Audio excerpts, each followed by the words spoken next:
Hi hello ವೀಕ್ಷಕರೇ. ಶನಿವಾರದ shooting complete ಆಗಿದೆ. ಈ ಸಂಚಿಕೆಯಲ್ಲಿ ಯಾರಿಗೆ ಸ್ಪೆಷಲ್ ಕ್ಲಾಸ್ ಇದೆ ಮತ್ತು ಈ ವಾರ ಯಾರಿಗೆ ಕಿಚ್ಚನ ಚಪ್ಪಾಳೆ ಸಿಕ್ಕಿದೆ ಮತ್ತು ಈ ಸಂಚಿಕೆಯಲ್ಲಿ ಯಾರು ಸೇವ್ ಆಗಿದ್ದಾರೆ ಎಂದು ಈ ವಿಡಿಯೋದಲ್ಲಿ ತಿಳಿಸಿಕೊಡುತ್ತೇನೆ. ನೀವಿನ್ನು ಮೊದಲ ಬಾರಿಗೆ ನಮ್ಮ ಚಾನಲ್ ಅನ್ನು ನೋಡುತ್ತಿದ್ದರೆ ನಮ್ಮ ಚಾನಲ್ ಅನ್ನು ಸಬ್ಸ್ಕ್ರೈಬ್ ಮಾಡಿ ಮತ್ತು ವಿಡಿಯೋ ಇಷ್ಟವಾದರೆ ಒಂದು ಲೈಕ್ ಕೊಡಿ. ವೀಕ್ಷಕರೇ, ವಾರದ ಕತೆ ಕಿಚ್ಚನ ಜೊತೆ ಮತ್ತು super Sunday with Sudeepa shooting ಶನಿವಾರ ಮಾಡಬೇಕಿತ್ತು.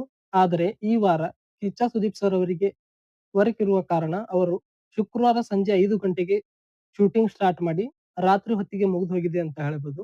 ಹಾಗಾಗಿ ಶನಿವಾರ ಸಂಚಿಕೆಯಲ್ಲಿ ಏನೇನಾಗಿದೆ ಎಂದು ನೋಡುವುದಾದರೆ, ಮೊದಲಿಗೆ ಕಿಚ್ಚ ಸುದೀಪ್ ಸರ್ ಅವರು ಈ ವಾರ ಯಾವ ಯಾವ ಟಾಪಿಕ್ ಡಿಸ್ಕಷನ್ ಮಾಡಿದ್ದಾರೆ ಅಂತ ನೋಡುವುದಾದ್ರೆ, ಅಶ್ವಿನಿ ಗೌಡ ಮತ್ತು ರಘು ಅವರ ಜಗಳ ಡಿಸ್ಕಷನ್ ಮಾಡಿದ್ದಾರೆ ಮತ್ತು ಗಿಲ್ಲಿ ಮತ್ತು ಅಶ್ವಿನಿ ಗೌಡ ಅವರ ಉಸ್ತುವಾರಿಯನ್ನು ಡಿಸ್ಕಸ್ ಮಾಡಿದ್ದಾರೆ ಮತ್ತು ಅಶ್ವಿನಿ ಗೌಡ ಅವರಿಗೆ ಸ್ಪೆಷಲ್ ಕ್ಲಾಸೇ ತಗೊಂಡಿದ್ದಾರೆ ಅಂತ ಹೇಳಬಹುದು. ಹಾಗಾಗಿ ಈ 3 ಟಾಪಿಕ್ಗಳು ಸ್ಪೆಷಲ್ ಆಗಿ ಕಿಚ್ಚನ್ ಪಂಚಾಯಿತಿಯಲ್ಲಿ ಡಿಸ್ಕಸ್ ಆಗಿದೆ ಅಂತ ಹೇಳಬಹುದು.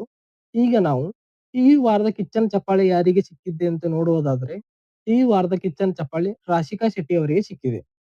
ಈ ವಾರದ ಕಿಚ್ಚನ ಚಪ್ಪಾಳೆಗೆ ರಾಶಿಕಾ ಶೆಟ್ಟಿ ಅವರು ಡಿಸರ್ವ್ ಇದ್ದಿರುವ ಅಥವಾ ಬೇರೆಯವರಿಗೆ ಕಿಚ್ಚನ್ ಚಪ್ಪಾಳೆ ಸಿಗಬೇಕೆಂದು ಕಮೆಂಟ್ ಮಾಡಿ.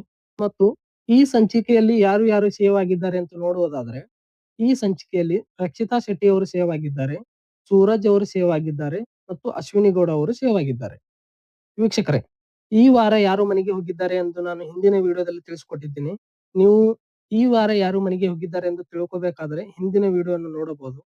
ವೀಕ್ಷಕರೇ, ಇದಾಗಿತ್ತು ಈ ವಾರದ ಕಿಚ್ಚನ ಪಂಚಾಯಿತಿಯ ಬಗ್ಗೆ ಮಾಹಿತಿ. ಮತ್ತು ವಿಡಿಯೋ ಇಷ್ಟವಾದ್ರೆ ಒಂದು ಲೈಕ್ ಕೊಡಿ ಮತ್ತು BBK 12 ಲೈವ್ ಅಪ್ಡೇಟ್ಗಾಗಿ ನಮ್ಮ ಚಾನಲ್ ಅನ್ನು ಸಬ್ಸ್ಕ್ರೈಬ್ ಮಾಡಿ. ಧನ್ಯವಾದಗಳು.